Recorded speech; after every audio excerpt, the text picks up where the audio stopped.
मैं तो कई बार भोपाल आया हूँ। भोपाल मेरा हमारा ये मासूम मुकेश मासूम अक्सर बुलाया करता है। 3 दिन मैं इसके घर में रुका। सर इतने अद्भुत लोग हैं भोपाल के लोग। हम एक डॉक्टर के पास गए, हमने कहा डॉक्टर साहब पेट में दर्द है, कुछ दवाई लिख दो। डॉक्टर ने 3-4 दवाई लिखी। 1 घंटे बाद हम डॉक्टर के पास गए, हमने कहा डॉक्टर साहब जब ये 4 दवाई लिखी है, 3 दवाई तो मिल रही है, चौथी वाली दवाई क्यों नहीं मिल रही? अब डॉक्टर भोपाल का, डॉक्टर कहने लगा पांडे चौथी वाली दवाई नहीं थी, हमारे पिन की रिफिल खत्म हो गई थी, हम चला के देख रहे थे चलेगी कि नहीं चलेगी। तो हमने कहा डॉक्टर साहब तुम्हारे चक्कर में पूरे भोपाल का परिक्रमा हो गया। अब मेडिकल स्टोर वाले और बड़े वाले, एक मेडिकल स्टोर वाला कहने लगा भैया आज ये दवा खत्म हो गई को तो कल मंगा दें। दूसरा कहने लगा कहो तो इसका सब्स्टिट्यूट दे दें। अब जो तीसरे वाले ने कहा अगर भोपाल वाला ही कह सकता तो हाथ उठा के ताली बजाना। तीसरे वाले ने कहा पांडे कोरोना की दवा है, कोरोना दोबारा आएगा तभी दवा हम तुमको दे देंगे। तो ये सब हमारा भोपाल का अनुभव है। बहुत अच्छा आप सुन रहे हैं। अभी हमारी छोटी बहन ने माँ की वंदना करी, वो वीर रस की कवित्री है। कई लोग तो इस चक्कर में आए होंगे कि वो प्यार की कविताएं सुनाएगी, श्रृंगार की कविताएं सुनाएगी, लेकिन ऐसा बिल्कुल नहीं है। मुझसे भी बिल्कुल आशा मत रखिए। मैंने भी आज तक प्यार मोहब्बत पर कोई कविताएं नहीं लिखी और एक भी मेरी प्रेमिका नहीं है, क्योंकि मैं उत्तर प्रदेश में रहता हूं। जब योगी जी की सरकार नहीं थी तब 15 प्रेमिकाएं थीं। जिस दिन योगी जी उत्तर प्रदेश के मुख्यमंत्री बने उन्होंने सबसे राखी बंधवा लिया, क्योंकि हमारे उत्तर प्रदेश में सबसे ज्यादा अगर कुटाई किसी की हुई सर तो प्यार करने वालों की हुई। तो मैं प्यार मोहब्बत से बहुत दूर रहता हूं। उसके तमाम कारण हैं। आप किसी लड़की को गौर से देख लो जो कहेंगी देखो कैसे कुत्ते की तरह देख रहा है, ना देखो तो कहेंगी कुत्ता देख भी नहीं रहा है।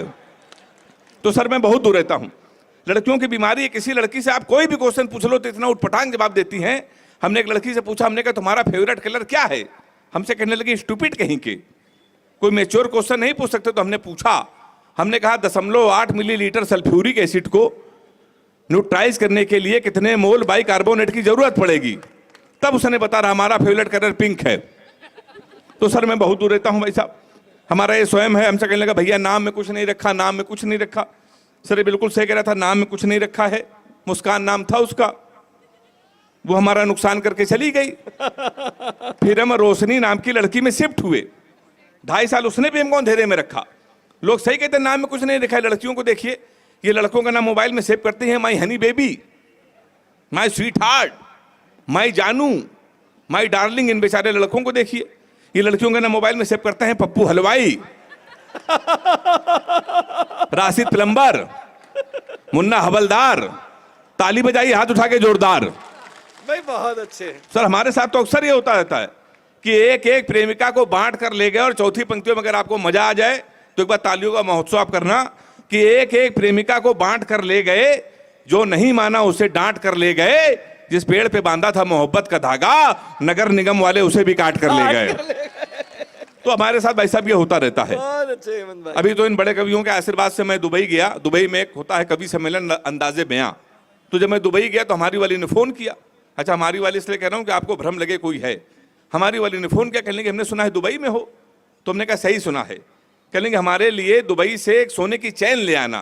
तो हमने कहा क्यों? कहेंगे एक तो दुबई में सोना सस्ता है, जीवन भर में तुमको याद करती रहूंगी। तो हमने कहा पगली हम चैन नहीं लाएंगे फिर भी याद करती रहोगी। उसने पूछा कैसे? हमने कहा जीवन भर सोचोगी हरामखोर से पहली बार कुछ लाने को कहा था, ये वहां से भी खाली आ चला आया है। तो साहब हमारे चक्कर में कोई नहीं टिकता। और मैं तो सबसे हाथ जोड़ के निवेदन करता हूं कि अपनी प्रेमिका को कभी भी रुलाना नहीं, क्योंकि 7-8 हरामखोर उसका आंसू पूछने के लिए हमेशा तैयार रहते हैं। तो मैं वैसा बहुत दूर रहता हूं। तो मैं उसी उत्तर प्रदेश का रहने वाला हूं। देखिए हम लोग सर हाथ से कभी हैं, हम लोगों को सीरियस नहीं लेता। हम लोगों को लोग आधा पागल समझते हैं। अभी ऑपरेशन सिंदूर की बात हुई, जो इमरान खान प्रधानमंत्री थे, कह रहे थे हम कश्मीर ले लेंगे, कश्मीर ले लेंगे। 4 लाइन में मैंने उसको निपटा दिया। अगर आपको लगे हाथ से कभी भी निपटा सकते हैं तो मुझे आशीर्वाद दीजिएगा। मैंने उस समय लिखा था इमरान ज्यादा बोलोगे तो तुम्हारी दस्तार चली जाएगी सर की पगड़ी। हमने कहा इमरान ज्यादा बोलोगे तो तुम्हारी दस्तार चली जाएगी, गोली चली इधर तो उस पार चली जाएगी। हमारे घर के मसले में तुम अम्मा ना बनो, अमित शाह को भेजेंगे तुम्हारी सरकार चली जाएगी।